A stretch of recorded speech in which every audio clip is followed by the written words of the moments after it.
प्रह्लादस्य अनुचरितम्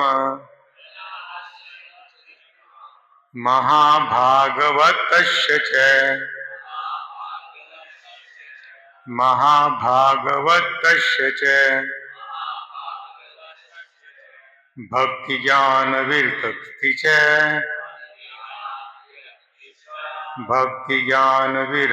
से याथर्य चास्य वै हरे याथार्थ चास्य वै हरे सर्ग स्थित अपविश्य स्वर्ग स्थित अपविश्य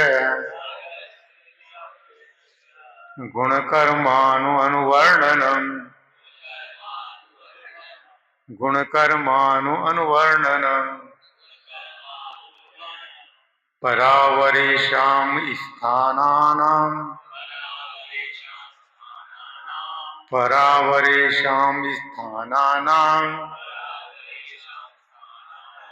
कालेन व्यक्तयो महान्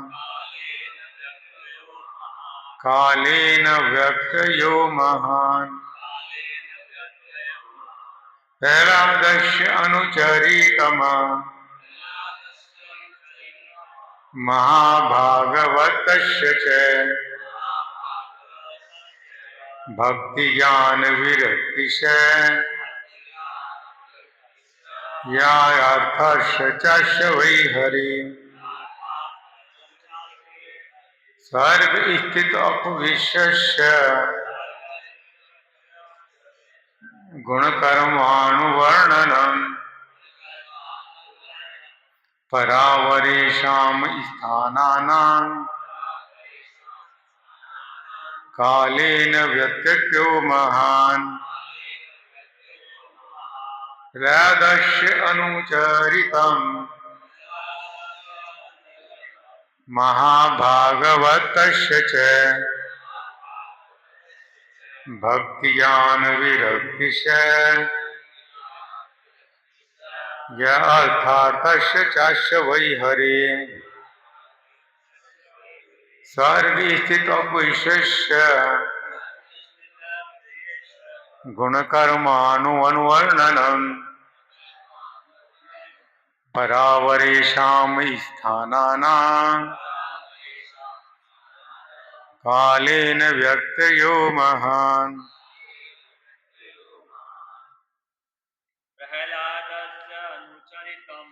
प्रह्लादस्य अनुचरितम् महाभागवतस्य च भक्ति ज्ञानं विरक्ति से याथार्थर्य चास्य वै हरे स्वर्ग स्थित अपविश्य गुणकर्मानुवर्णनम् परावरेषां स्थानानां कालेन व्यक्तयो महान् प्रह्लादस्य अनुचरितम् महाभागवतस्य च भक्ति ज्ञान विरक्ति से यथार्थ चास्य वै हरे स्वर्ग स्थित अपविश्य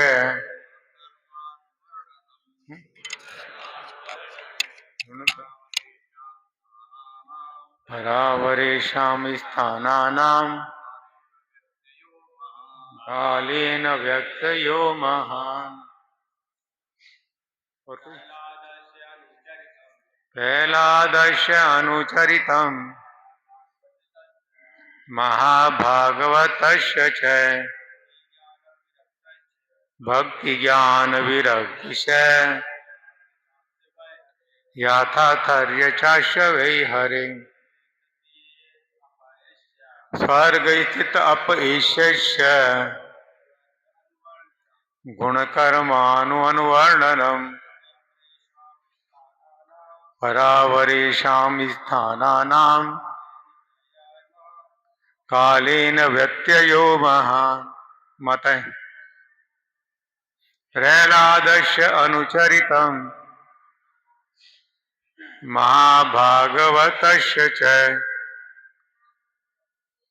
भक्तिज्ञानं विरक्ति च यथार्थ चास्य वै हरे। स्वर्गस्थितपुरुषस्य गुणकर्मानुवर्णन परावरेषां स्थानानां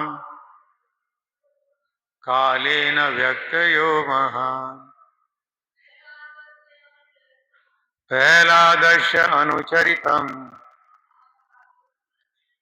महाभागवतस्य च भक्तिज्ञान विरक्ति च यथार्थ चास्य वै हरे। स्वर्गस्थितपुरुषस्य गुणकर्मानुवर्णनं परावरेषां स्थानानां कालेन व्यक्तयो। शब्दार्थ, अनुवाद और तात्पर्य। कृष्ण कृपा मूर्ति ऐसी भक्तिदान स्वामी शील प्रभुपाद द्वारा। शील प्रभुपाद की जय। शब्दार्थ, प्रहलादस्य, प्रहलाद महाराज की अनुचरितम विशेषताएं पढ़कर या कार्यकलापों को वर्णन करके समझी गई। महाभागवतस्य, महान भक्त की, च भी, भक्ति, पूर्ण पुरुषोत्तम भगवान की भक्ति, ज्ञानम, अध्यात्म का पूर्ण ज्ञान, ब्रह्म परमात्मा तथा भगवान, विरक्ति, भौतिक संसार से वैराग्य, च भी, यथार्थ्यम, उन्हें सही सही समझने के लिए, च तथा, अश्य, इसका, वही, निसंदेह, हरे, सदैव पूर्ण पुरुषोत्तम भगवान के संदर्भ में स्वर्ग, सृजन, स्थित, पालन, अपव्यय तथा संहार का ईशस्य, स्वामी, पूर्ण पुरुषोत्तम भगवान का गुण, दिव्य गुण तथा ऐश्वर्य, कर्म तथा कार्यकलापों का अनुवर्णनम, परंपरा के भीतर वर्णन, अनु का अर्थ है पश्चात, अधिकारी व्यक्ति पूर्व आचार्यों का पालन करते हैं, वे कोई नई चीज नहीं गढ़ते, पर अवरेशाम, देवता तथा असुर नामक विभिन्न प्रकार के जीवों का, स्थानानाम, विभिन्न लोकों या रहने के स्थानों का, कालीन, समय आने पर, व्यक्तय, हर वस्तु का संहार, महान, यद्यपि महान।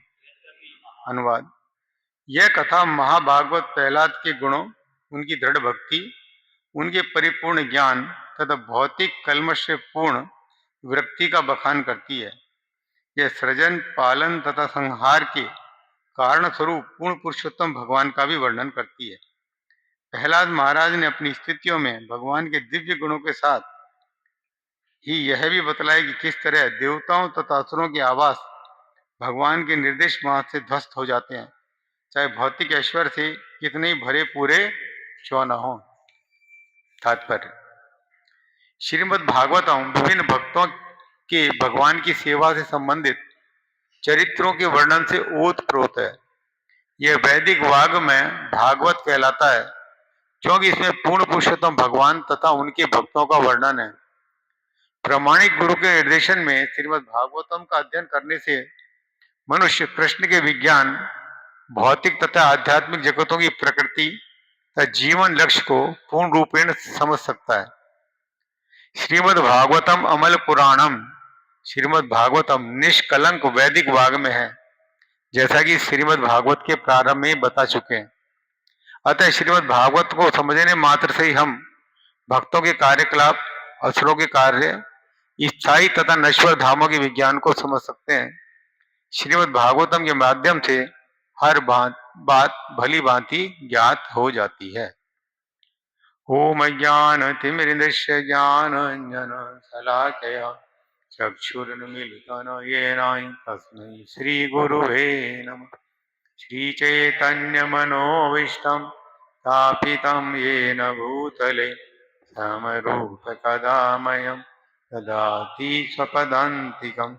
वन्देऽहं श्रीगुरो श्रीयुतपथकमलं श्रीगुरून् वैष्णवांशं श्रीरूपं साग्रजातं सगणरघुनाथान्वितां तं सजीवं सावधूतं सावधूतं परिजनसहितं कृष्णचैतन्यदेवं श्रीराधाकृष्णपादान् सगणललिता श्रीविशाखान्वितांश्च नमो विष्णुपादाय कृष्णपृष्ठाय भूतले श्रीमते भक्तिवेदांत स्वामिनो इति नामिने। नमस्ते सरस्वती देवे गौरवाणी प्रचारिणे शेषाशून्यवादी आशातदेशतारिणे। हे कृष्ण करुणा सिंधो दीनबंधो जगत्पते गोपेश गोपिका कांत राधा कांत नमस्तुते। तप्त कांचन गौरंगी राधे वृंदावनेश्वरी वृषभानुसुते देवी नमामि हरिप्रिय।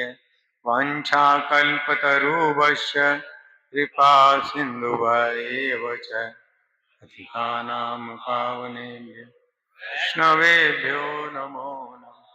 जय श्री कृष्ण चैतन्य प्रभु नित्यानंद श्री अद्वैत गदाधर श्रीवासादि गौर भक्तवृंद।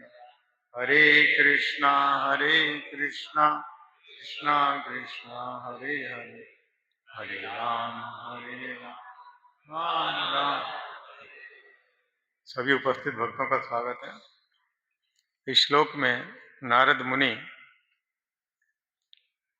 प्रहलाद महाराज के गुणों का वर्णन कर रहे हैं और संक्षेप में ये बता रहे हैं कि ये जो 10 अध्याय स्कंद 7 के शुरू के हैं, ये सारे प्रहलाद महाराज की लीलाओं को समर्पित हैं, सारे प्रहलाद महाराज की लीलाओं पर। तो हमें प्रहलाद महाराज का जो भक्ति है, उनकी जो भक्ति वो आचार्य हैं, उसकी ये प्रगाढ़ता को प्रदर्शित करता है। ये सुखदेव गोस्वामी ने 10 अध्याय में इन लीलाओं को वर्णन किया है, तो बड़ा महत्वपूर्ण है। और इन अध्यायों में जो भागवतम की संपूर्ण शिक्षा है, वो कहीं ना किसी श्लोक में आई है। जैसे कि भगवत गीता में 10वें अध्याय के 4 श्लोकों को क्या कहा जाता है? चतुर्श्लोक की गीता। उन 4 श्लोकों में गीता का सारांश है। ऐसी भागवतम के भी 4 श्लोक हैं जिनमें सारांश है। इसी तरह ये पहला चरित्र में भागवतम की सारी बातों का वर्णन हुआ है, जो मूल बात है। भागवतम पूरी भगवान और भक्तों के चरित्र से भरी हुई है।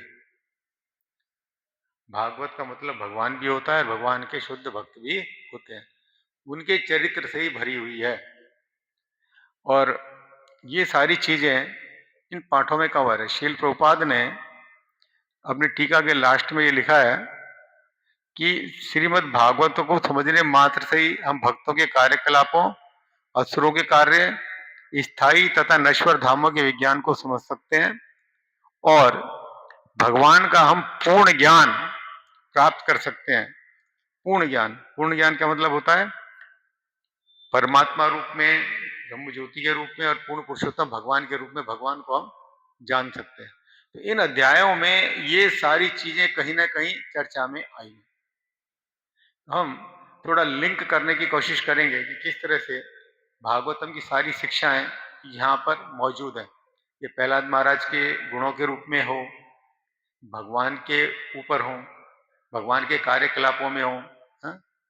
या भौतिक और नश्वर संसार है और आध्यात्मिक लोक है उनके बारे में हो, कहाँ कहाँ ये आई है। भागवतम की शुरुआत में ही जब कथा आती है कि वेद व्यासी ने, जो कि भगवान के शक्तावेश अवतार हैं, सारे वेद लिखे।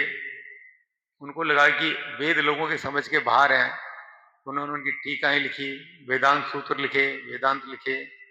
उनको लगा ये भी शायद समझ में नहीं आए तो उन्होंने उपनिषद लिखे। फिर भी उनको लगा कि उपनिषद शायद पूर्ण नहीं है, उन्होंने पुराण लिखे। और पुराणों से भी जब संतुष्टि नहीं हुई तो सारे पुराणों का संकलन के रूप में उन्होंने महाभारत रूपी ग्रंथ लिखा। और इतने के बाद भी वेद व्यासी संतुष्ट नहीं थे। ये भागवतम के प्रथम स्कंद में आता है।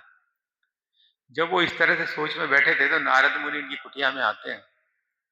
वो नारद मुनि को ये अपनी प्रॉब्लम बताते हैं कि क्या बात है, मेरे मन में संतुष्टि क्यों नहीं, मैंने इतना सब कुछ लिख दिया, सब कुछ दे दिया, फिर भी मैं संतुष्ट नहीं हूं, कुछ ना कुछ कमी है, कुछ ना कुछ कमी है। तो नारद मुनि कहते हैं कि तुमने जो कुछ भी लिखा है वो सब लोगों के भौतिक कलेश को शांत करने वाला नहीं है। सारा तुमने भौतिकतावादी ही लिखा है, इससे लोगों का कोई भला होने वाला कलयुग में नहीं है। तुमने वेदों में विभिन्न प्रकार की देवी देवताओं की पूजाएं बताई है, इससे तो क्या होगा, भविष्यवाद पैदा हो जाएगा। कोई किसको देवता भगवान मानेगा, कोई किसको भगवान मानेगा। और तुमने 4 पुरुषार्थों का वर्णन किया है, अर्थ, धर्म, काम और मोक्ष। तो व्यक्ति इन्हीं में फंस के रह जाएगा। तुमने जो जीवन का परम लक्ष्य है, भगवान के बारे में, भगवान की भक्ति में, भगवान की प्रेमा भक्ति प्राप्त करने में, उसका कोई जिक्र किया ही नहीं। जो सबके मूल भगवान है उसका तुमने कहीं जिक्र नहीं किया। और जब तक तुम भगवान के बारे में नहीं लिखोगे तुम्हें संतुष्टि नहीं मिलेगी। ये वही जीवन का परम लक्ष्य है। और बिना भक्ति के कोई जीव संतुष्ट हो भी नहीं सकता। भौतिक जगत में हम किसी से मिलते हैं तो पूछते हैं कैसे हो, वो कहता है आनंद है। लोग बोल देते हैं आनंद है। वस्तुतः आनंद इस भौतिक जगत का शब्द है ही नहीं। इस भौतिक जगत में कोई आनंद में है ही नहीं। आनंद का अर्थ होता है ना आज कष्ट है, ना कल कष्ट थे, परेशानियां थी कोई, और ना भविष्य में कोई है। जो व्यक्ति कहता है मैं आनंद में हूं, उसके घर से ही एक बुरा समाचार हो जाए तो अभी व्यथित हो जाएगा। वो आनंद कहता है। आनंद तो ऐसा है जहां कभी कोई दुख कलेश है ही नहीं, वो आनंद होता है। तो जब तक भगवान के बारे में ना सुने, ना समझें, ना भक्ति करें, इन चीजों से कोई भला होने वाला नहीं। फिर वेद व्यासी ने सारे निष्कर्षों के रूप में, सारे पुराणों, सारे वेदों, सबके निष्कर्ष के रूप में भगवान और भक्तों की लीलाओं का वर्णन किया। और उस किताब को क्या कहते हैं, ग्रंथ को क्या कहते हैं, भागवतम। और उसी भागवतम का हमारे यहाँ श्रील प्रभुपाद ने ऐसा निर्णय दिया है कि हर मंदिर में सुबह भागवतम क्लास होगी। नित्यम भागवत सेवया, रोज हमें भागवत सेवन करनी चाहिए। इसलिए ये प्रभुपाद ने निष्कर्ष निकाला और ये व्यवस्था हमें दी। तो उन्होंने भागवत लिखी और भागवत के शुरू के 3 श्लोकों में ही उन्होंने एक तरीके से पूर्ण ये शिक्षा दे दी कि आगे आगे इस ग्रंथ में क्या आने वाला है। 3 श्लोकों में। जैसे कि एक व्यक्ति, कंपनी है कोई, वो एक टूथपेस्ट बनाती है। तो टूथपेस्ट ऐसे नहीं बनाएगी, सबसे पहले वो बताएगी कि आपकी दांतों की सुरक्षा क्यों जरूरी है। हैं? अगर दांत सुरक्षित नहीं रहे, खराब हो गए, गिर गए, आप कुछ खा पी नहीं पाओगे। खा नहीं पी पाओगे तो आपका क्या होगा, शरीर गिर जाएगा, हेल्थ गिर जाएगी, स्थिति खराब हो जाएगी। तो सबसे पहले तो वो जो ये बताती है कि आपको इसकी जरूरत क्यों है, दांतों की सुरक्षा की क्यों जरूरत है। और फिर वो ये बताएगी कि देखो हमने सुरक्षा के लिए एक प्रोडक्ट तैयार किया है, ये आपके दांतों को सुरक्षा देगा, इसमें ये है, इसमें वो है, इसमें ये क्वालिटी है। और सारा समझाने के बाद वो क्या कहेगा, आप इसको उपयोग में लेके देखो। उपयोग में लेके देखो, जब भी आपको मालूम पड़ेगा कि इसमें क्या है। कोई चीज कितनी अच्छी हो, जब तक हम उसको उपयोग में ना लें, हमें कैसे मालूम पड़ेगा कि इसमें क्या गुण है और ये क्या फायदा करती है? मालूम पड़ेगा? नहीं मालूम पड़ेगा। हम भक्ति के बारे में भी कितना ही सुन लें, जब तक माला उठा के भगवान का नाम जप ना करें, हैं, कथा भागवत ना सुने और उस पर अमल ना करें, जब तक कोई मतलब उसका नहीं है। तो 3 श्लोक में वेद व्यास जी क्या कहते हैं और पहला चरित्र में वो किस तरह से है, हम जरा बताते हैं, इस पे चर्चा करते हैं। तो पहला श्लोक है भागवतम का। ओम नमो भगवते वासुदेवाय जन्मांदस्य तो अन्व्यादिस्तत् च विज्ञ स्वराट तेने ब्रह्मदयादि कवियो मुहन्ति यत सूर्यो तेजो वारि मृदाम यथा विनिमयो यत्र सर्गो अमृषा धाम्ना स्वेन सदा निरस्तकुहकं सत्यम परम धीमहि। ये भगवान के बारे में ये श्लोक बताता है कि भगवान क्या है, पूर्ण पुरुषोत्तम भगवान क्या है, ये श्लोक बताता है। और सबसे पहले क्या कहते हैं? ओम नमो भगवते वासुदेवाय। इससे ही भागवतम की शुरुआत होती है कि मैं वासुदेव पुत्र श्री कृष्ण, जो सर्वव्यापी भगवान है, उनको सादर नमस्कार करता हूं। तो पहली पहली लाइन में ही भगवान के बारे में बता दिया गया है। पहली पहली लाइन में इंपॉर्टेंट चीज पहली लाइन में बता दिया गया। जैसे कि भगवत गीता के दूसरे अध्याय में ही भगवान गीता का पूरा सार प्रकट कर देते हैं, अब बाद में उसका डिटेल करते हैं। ऐसे पहली लाइन में ही भगवान को बारे में बता दिया गया है कि भगवान कौन है। और आगे इस श्लोक में भगवान की क्या विशेषताएं बताई गई। जन्मादश्य, जो जन्म, पालन और संहार तीनों कार्यों का प्रणेता है। ये तीनों कार्य कौन करते हैं? भगवान करते हैं। सृष्टि को उत्पन्न करना, सृष्टि का पालन करना और सृष्टि का विनाश करना, ये सारा कार्य भगवान करते हैं। और उसके बाद भगवान कैसे हैं? स्वराट। भगवान एक स्वराट है, स्वतंत्र है। भगवान स्वतंत्र है, किसी दबाव में नहीं है। ना उनके ऊपर कोई है, ना उनके नीचे कोई है, ना उनके समकक्ष कोई है, सब उनके नीचे है। ना उनके कोई ऊपर है, ना उनके कोई समान है। तो भगवान स्वतंत्र है, कुछ भी कार्य कर सकते हैं। चैतन्य महाप्रभु की लीला में तो ये शब्द बहुत काम में आया है। जब चैतन्य महाप्रभु से कोई भक्त कोई सलाह देता है, चैतन्य प्रभु नहीं मानते हैं, तो भक्त क्या कहते हैं?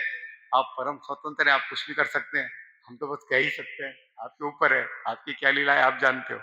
चैतन्य महाप्रभु की लीला में तो ये शब्द बहुत ज्यादा काम आया है, स्वराट वाला। तो भगवान परम स्वतंत्र हैं और वही आदि कवि हैं। कवि मतलब ज्ञानी है। वही आदि ज्ञानी है, उन्होंने ही ब्रह्मा जी के हृदय में वेदों का ज्ञान सर्वप्रथम प्रदान किया। परम ज्ञानी है भगवान। भगवान की जो विशेषता होती हैं, 6 ऐश्वर्य होते हैं, उनमें ज्ञान भी है। और भगवान ज्ञान से ओतप्रोत है, उनके मुकाबले में किसी में ज्ञान हो ही नहीं सकता। उन्होंने ब्रह्मा जी को ज्ञान दिया था और उन्होंने ये सारा जो भौतिक ब्रह्मांड है, नश्वर ब्रह्मांड है, उन्होंने ही क्रिएट किया। मायाबद्ध जीवों के लिए, माया में डालने के लिए उन्होंने ये सारा माया मोह संसार का रचना की उन्होंने। और वही आध्यात्मिक जगत की रचना करते हैं। लेकिन फिर भी वो इस माया के बंधन में नहीं रहते हैं। कहाँ रहते हैं? अपने धाम में रहते हैं। वो माया के अधीश्वर हैं, स्वामी हैं, माया के वशीभूत नहीं है। हम साधारण जीव माया के वशीभूत हैं, इसलिए हम इस भौतिक जगत में। तो भगवान माया के अधीश्वर हैं, सारे ब्रह्मांड की रचना चाहे भौतिको या आध्यात्मिक वही करते हैं। और निष्कर्ष के रूप में ये क्या कहते हैं कि सत्यम परम धीमहि, भगवान ही परम सत्य है। परम सत्य का मतलब है जो कल भी विद्यमान था, आज भी है और आगे भी रहेगा। वो परम सत्य होता है, उसी रूप में होता है, पूर्ण रूप में होता है। लोगों का परम सत्य के विषय में ये प्रश्न हो सकता है, जीवात्मा भी तो हमेशा रहती है, कल भी थी, आज भी और आगे भी रहेगी। हाँ, जन्म बार बार जन्म लेती है जीवात्मा, भी नष्ट नहीं होती। जीवात्मा भी क्या परम सत्य है? नहीं है। मैं गुरु महाराज को सुन रहा था तो कह रहे थे कि परम सत्य उसी रूप में रहता है, हमारे रूप बदल जाते हैं। हम अगले जन्म में फिर दूसरा नया रूप धारण कर लेते हैं। जरूरी नहीं हो मनुष्य का भी हो, मनुष्य का भी हो तो ये नहीं रहेगा, हम किसी भी योनि में जा सकते हैं, देवता भी बन सकते हैं, नीचे की योनियों में भी जा सकते हैं। पर भगवान के साथ में ये चीज नहीं होती, क्योंकि भगवान अच्युत है, भगवान के साथ ये नहीं होती।